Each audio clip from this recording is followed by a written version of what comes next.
Most people hear the phrase saving money and immediately think of misery.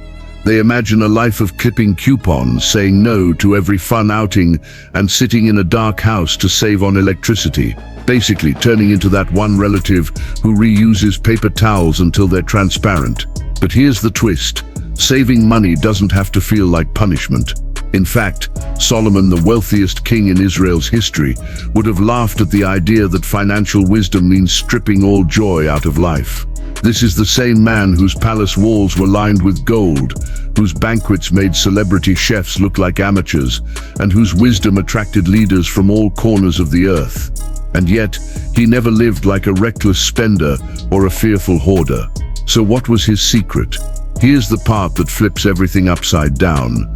Solomon's wealth wasn't built on the never-ending chase to make more money. It was built on mastering how to keep, grow, and direct what he already had without being enslaved to it. Now pause and ask yourself, isn't that the opposite of what we're told today? Our culture screams, work harder, grind longer, add a side hustle. Maybe in 30 years, you'll finally be free enough to enjoy life. But if Solomon walked into the room right now, he'd probably raise an eyebrow and say, why wait until retirement to live wisely? Why kill yourself hustling, only to watch your money vanish faster than it comes in? That's the beauty of his method. It's simple, timeless, and effective in any economy. It worked thousands of years ago when wealth was measured in grain and gold, and it works now when it's measured in direct deposits and investment accounts. Solomon's wealth wasn't just about money. Let's get this straight. Solomon wasn't rich because he had the hottest new investment strategy. His fortune wasn't the result of chasing every shiny opportunity like we scroll through TikTok trends. His wealth was the byproduct of wisdom applied to money. 1 Kings 3 verse 13 reminds us that God gave him both riches and honor, but those came after Solomon asked for understanding. Think about that. He didn't pray for a bigger paycheck. He didn't beg for lottery numbers.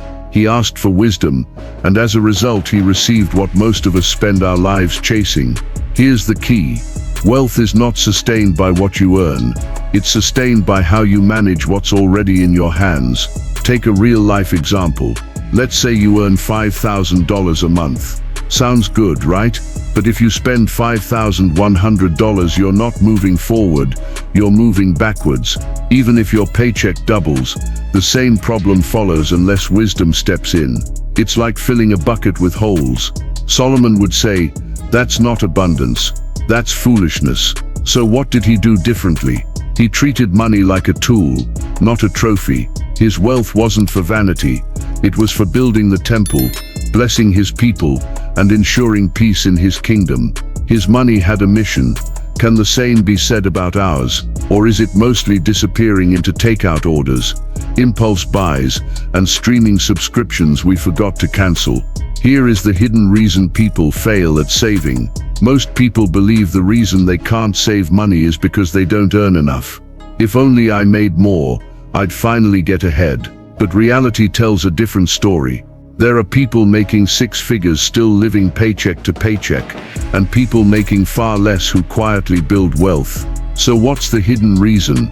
It's not income, it's mindset. Proverbs 23 verse 7 says, as he thinks in his heart, so is he.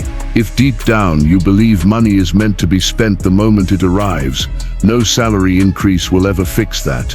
Here's where Solomon's wisdom slices straight through our modern excuses. 1. Lifestyle inflation. As soon as people earn more, they spend more. That raise wasn't a ticket to freedom.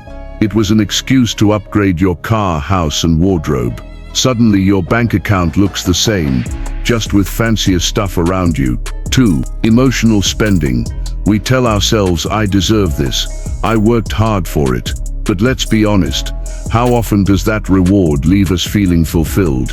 Solomon would probably say, true reward comes when your money works for you, not when it evaporates into the latest gadget or vacation you can't afford. Undefined goals. This one's sneaky. People save what's left over, which is usually nothing.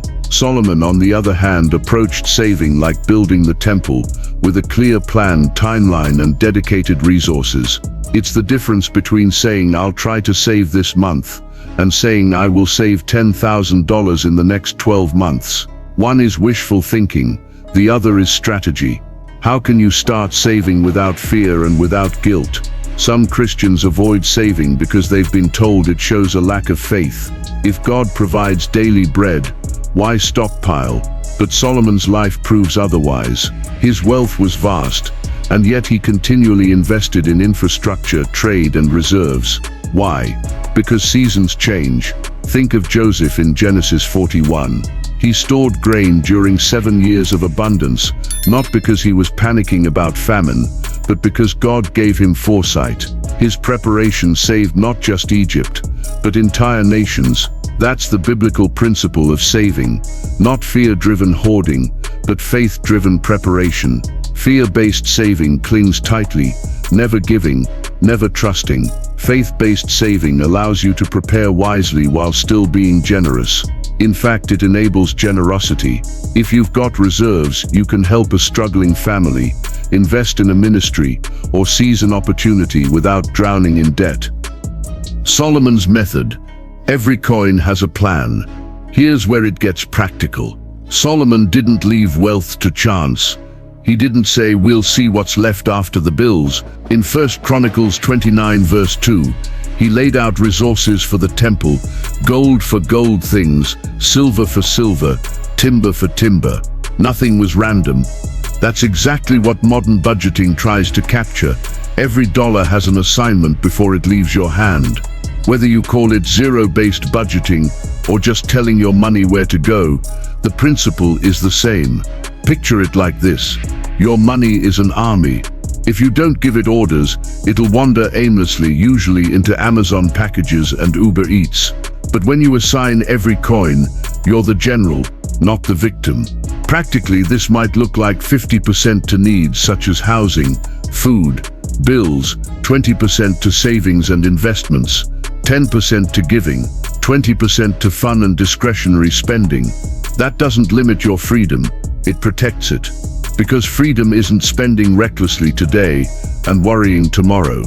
Freedom is knowing you can enjoy life now while building security for the future. So here's the question Solomon forces us to wrestle with. Are you living in a cycle of chasing more, or are you mastering what you already have? Because at the end of the day, the real test of wealth isn't how much passes through your hands, it's how much stays, grows, and blesses others after it leaves. And if a man who had more gold than entire nations could still say wisdom was the foundation of wealth, maybe it's time we stop asking for more and start asking for understanding. When you control your money, you control your options. It's as simple as that. Money in many ways is like oxygen.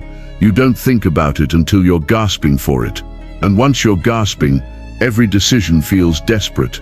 But when you manage it with wisdom, money becomes less of a source of panic and more of a servant to your goals. Biblically, this is rooted in Proverbs 27 verse 23 to 24. Be sure you know the condition of your flocks. Give careful attention to your herds, for riches do not endure forever.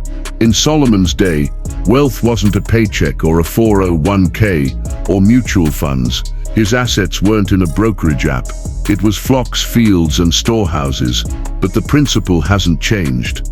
Back then, flocks could get sick, crops could fail, and wealth could disappear if it wasn't carefully managed. Today, the flocks we're supposed to watch over look more like checking accounts, retirement funds, investments, or even that side hustle you run on weekends. Think about it this way. Would you ever adopt a pet, never feed it, and still expect it to grow healthy and strong? Of course not. Yet many of us adopt money, ignore it, and then wonder why it disappears. The same truth applies. What you ignore will eventually slip away. Solomon understood. Money left unchecked tends to wander off like an unsupervised toddler in a toy store. That's why planning every coin before it's spent doesn't make you rigid, it makes you ready. It means when opportunities knock, you're not panicking about how to pay the electric bill. It gives you room to breathe when life throws curveballs. It gives you the freedom to say yes to opportunities without the fear of collapse. And that's exactly what Solomon understood. His discipline wasn't just about gathering wealth, it was about protecting it through steady, intentional habits. So how can you practice Solomon's saving habit today? Solomon's financial wisdom didn't come from luck. It wasn't an accident or a once-in-a-lifetime opportunity. It was a rhythm, a habit, a way of life. Ecclesiastes 11 verse 6 puts it beautifully.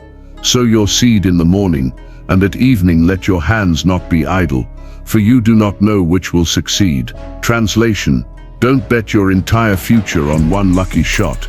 Stay consistent, keep planting, keep building. For us today, that means turning saving into something automatic, not occasional.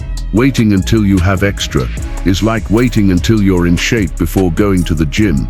It never happens. Instead, you build the habit first, and the fruit follows.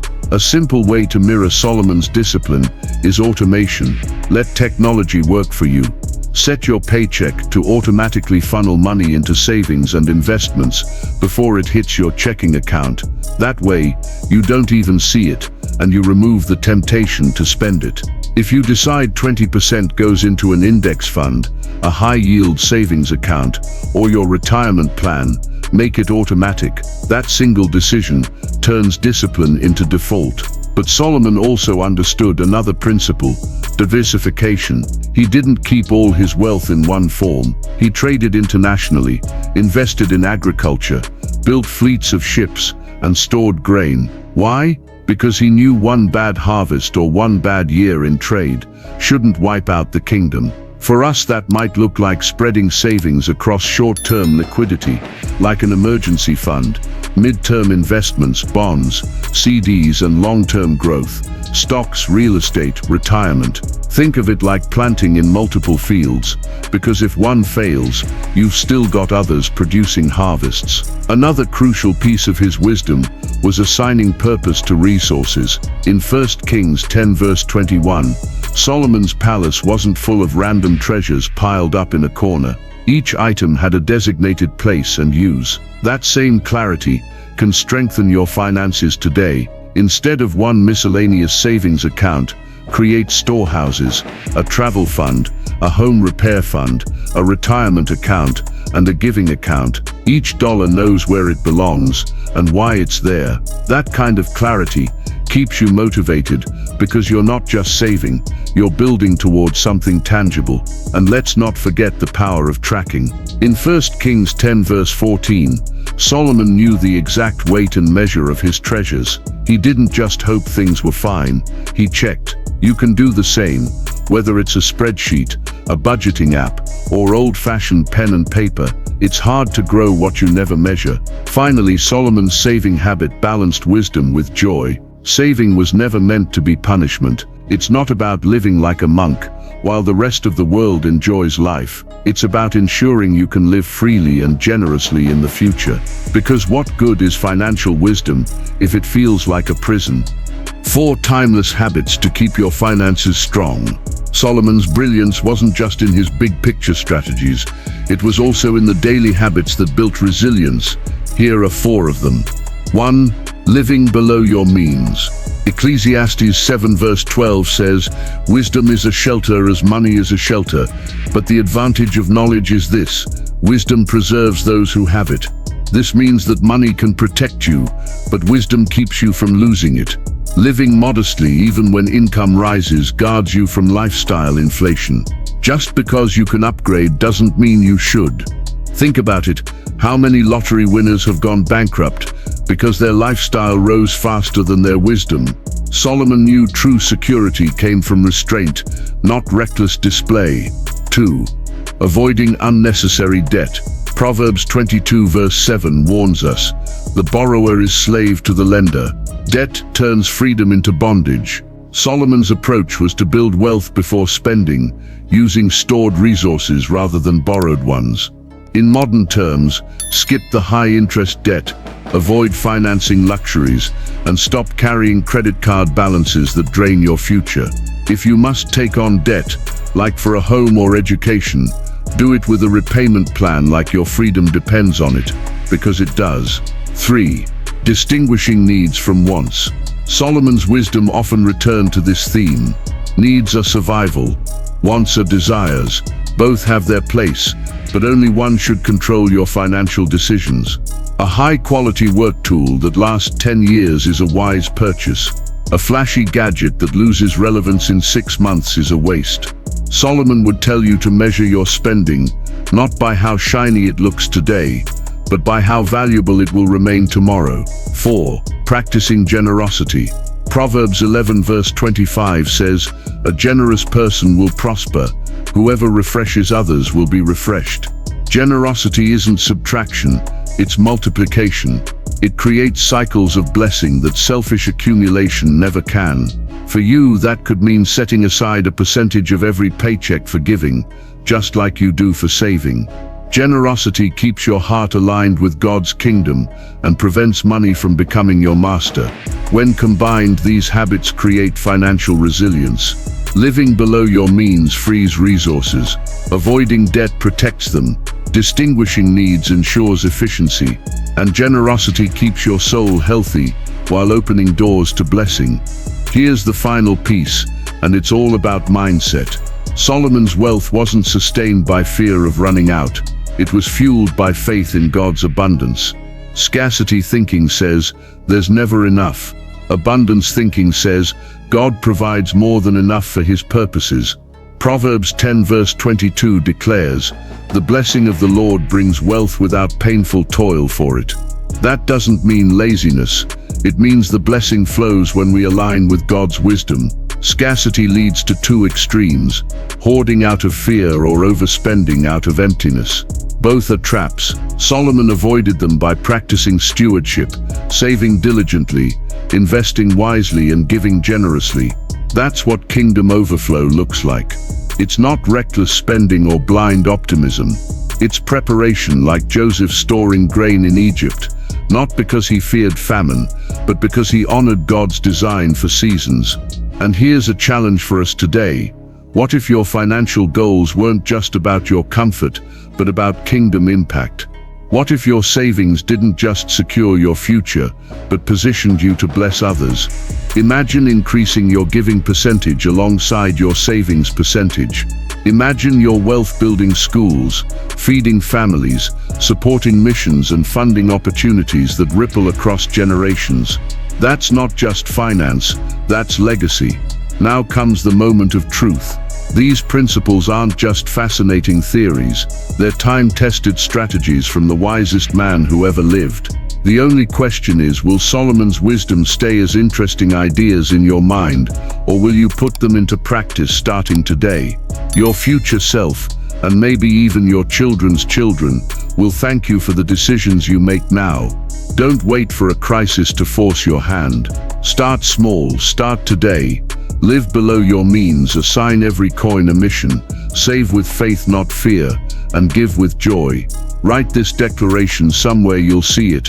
I will save and prosper God's way. Because when you do, you're not just building wealth, you're building a legacy. You'll find your money stops slipping away. Instead, it will start building something that lasts, not just for you, but for the kingdom.